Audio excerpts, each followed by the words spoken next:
जगन्नाथ महाप्रभु को दर्शन करने साधारण लोक एवं बहुत दुखर रही कहीं जगमोहन गोटे स्थान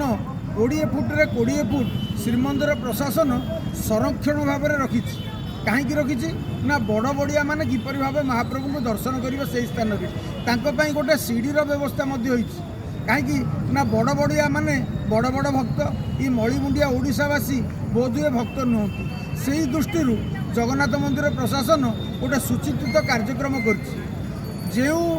आदेश बल चारिद्वार खोलागला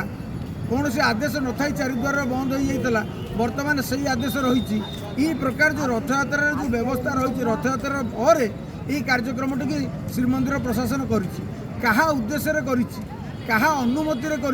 ना मनमुखी भाव ना केवल ऑफिसर राज यह हूँ गोटे बड़ प्रश्न ये बड़ प्रश्न रे राज्य सरकार को गोचर तो जदि राज्य सरकार को गोचर कर राज्य सरकार काठगड़ार ठिया हे कारण साधारण भक्त कौन भक्त नुहति साधारण लोक भी भक्त बढ़िया बढ़िया भी भक्त स्वतंत्र व्यवस्था हम एम कहीं एमानी जगमोहन समस्त व्यवधान हो 50 फुट कि 55 फुट ता भर जब 20 फुट्रे 20 फुट जब संरक्षण भाव रखा साधारण लोक कौन करेंगे ये गोटे बड़ प्रश्न है किसी दिन पर नीलाद्रि विजय पर यह घटनाटी घटी तेणु राज्य सरकार ए दिगरे तुरंत पदक्षेप नवा दरकार ए दिगरे तुरंत कार्यानुष्ठान नवा दरकार समस्त भक्तों समान सुविधा समान सुजोग मिलवा दरकार।